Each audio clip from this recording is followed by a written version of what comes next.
A Washington County man found not guilty of murder tonight. Jorge Perez was charged with first-degree felony murder with a firearm and attempted armed robbery with a firearm. News 13's Jake Holter caught up with the defendant as he was leaving the courtroom. Please don't never stop fighting for y'all cases. Please don't never stop fighting. An example of me, false imprisonment. I've been false imprisonment for 30 months. Now he gets to now I get to go home.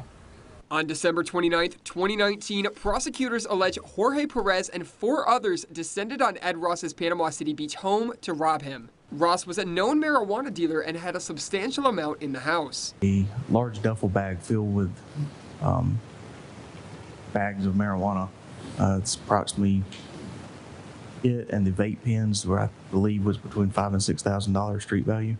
But the situation quickly got out of hand when 3 of those involved opened fire. A Florida Department of Law Enforcement crime laboratory analyst concluded that the shots fired in the house came from 3 different guns, coinciding with testimony from the victim's father. Prosecutors argued that while Perez didn't fire on Ross himself, he was the mastermind behind the plot. He's the one that put them together. He's the one that put the X on the Ross home.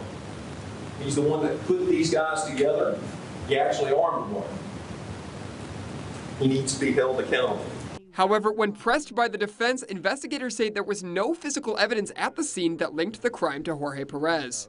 As far as the 29th for you and all of the things we've been hearing about here, were you involved in any of that? No, man, I'm trying to change my life, man. I ain't too much into that. Mr. Ross died. That is a tragedy. Horrible. Horrible.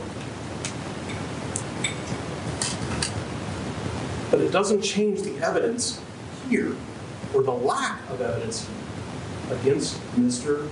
Perez. Prosecutors brought in a former Bay County Sheriff's Office intelligence analyst. She used technology to ping Perez's cell phone near the scene of the crime the night of the homicide. But Perez alleges his phone was stolen by one of the co-defendants. I asked him where my phone was at, and if anybody took my phone. And he told me, man, that I left my phone in his car, but I knew that I didn't leave my phone due to the fact my circle charger was missing. The jury then delivered their not guilty verdict after 2 hours of deliberation. Almost 3 years have went by, and I'm just so happy to walk out this courtroom with my son in my arms today.